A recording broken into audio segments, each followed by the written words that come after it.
Alright, so a little bit different setup for a post-race analysis video. Hopefully you can hear me with the wind out here. We have the St. Louis skyline in the background. Right that way, yeah, there it is.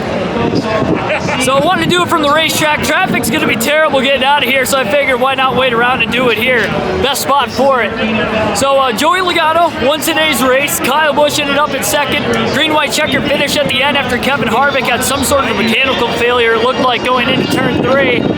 And Joey Logano, I mean, I called it. I said he was going to win today's race. I was high on Fords coming in. My prediction was pretty much all the way through and through, with Ryan Blaney getting the top 5, Logano getting the top 5. Blaney came back from a flat tire at one point in time. Austin Cindric ended up 11th, so I just barely missed my prediction with him. I said he was going to get a top 10 at least. He qualified really, really well.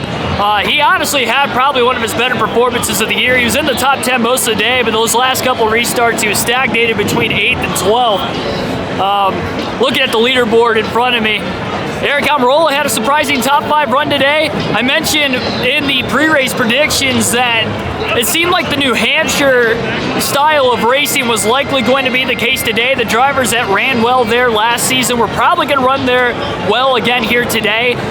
Sure enough, Almirola gets a top 5. Bell, one of the sleeper picks I had, he ran really well. It is really good at New Hampshire and road course racing, as I mentioned, with the shifting going into turn 1. And Christopher Bell got a 9th place finish out of it. So honestly, the only predictions I think I got wrong was technically Austin Cindric, because I said he'd get a top 10. He got 11th, so really close. He did win a stage, so he scored a lot of fantasy points for that matter. And then the 2 drivers that I had on the don't haves list were Daniel Suarez, who was really not a factor most of the day. He was in the top 10 early in stage 3. The only reason really was because of track position. I'll get to that in a little bit. But no top 10 for Daniel Suarez.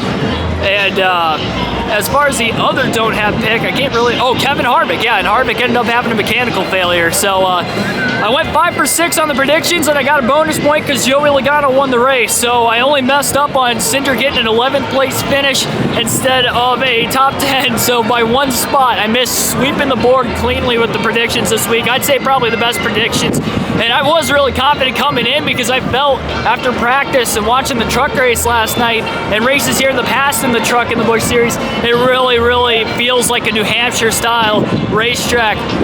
It's a hybrid really of a road course in New Hampshire, just with the way the shifting is with the next gen car and the fact it's mostly a one groove track. Now I will say overall the racing itself, a little lackluster on the long green flag runs. There wasn't a lot of passing throughout the field. It seemed like dirty air was a problem, similar to Martinsville. So I think we're running into an issue with the flat racetracks being very hard to pass. The tracks where it's multi-groove racing, the next-gen car shines. It doesn't matter whether it's a short track, whether it's an intermediate or a road course. If there are passing opportunities, these guys can get it done.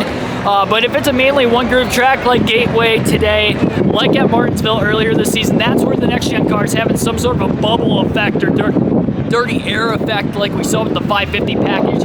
Out of the races I've been to in person this year, this is the most 550 package-like race we've had so far. And obviously the only one that comes to mind that has been like that this year has been Martinsville. So I don't know what they could do to figure it out. There was tire wear because it seemed like drivers who would stay out of pit road during the middle stages of the race, trying to get track position, get stage points at the end of the stage. If you were the leader, you could hold on, but anybody else who was not the leader on older tires couldn't hang on. And Martin Truex Jr. was kind of one of those drivers late in stage 2 putting on the charge with the 4 fresh tires. And I think that was really showing that tires were important middle of the pack, but if you can get the track position, it was game over. So I'm back in my hotel room. One other thing I wanted to squeeze into the post-race analysis video I did not talk about at the racetrack is the whole Denny Hamlin-Ross Chastain feud that happened throughout the race. So Chastain got ran into, or the other way around, Chastain had ran into Denny Hamlin going into turn 1 and pretty much sent him into the outside wall. I don't think it was anything intentional. I think Chastain was just pushing a little too hard, and when he slipped up the racetrack, he basically just shoved the 11 who was on his outside into the wall. Hamlin did not take pleasure to that. He did not take that very lightly, and the rest of the race, he didn't touch Chastain again, but he was running him low. He was literally backing down the corner half speed to hold him behind him.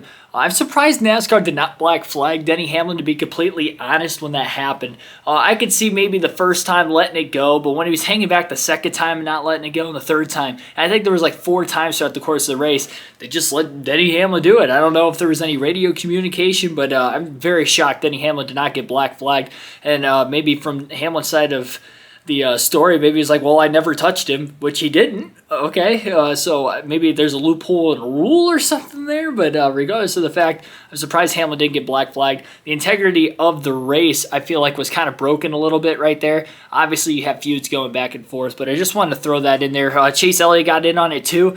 I'm not sure why Elliott was upset with Chastain. They were 3 wide, and Chastain was actually sandwiched between Elliott and another car. I can't remember who the car was who was 3 wide on the bottom underneath Chastain and Elliott on that one restart where Elliott had spun, but he got upset with Chastain. I'm sure Alan Gustafson or somebody on his team was probably like, hey, Chastain already had a run-in with Hamlin earlier in the race, so maybe double down on that. I don't know, but I thought that was hilarious, honestly. That was by far the biggest comic relief I think I've had during the course of a NASCAR race, at least in the grandstands, and I'm glad I got all of it on video too, that you guys will be able to see. Going into those final couple restarts, it was basically between Logano and Busch, and I was hoping they'd take each other out for Blaney's sake, and that never happened, so that was pretty much the full race recap. Pretty condensed version here. Again, hopefully you can hear me, and I don't have to re-record this when I get back to the hotel, because it's going to be a late night.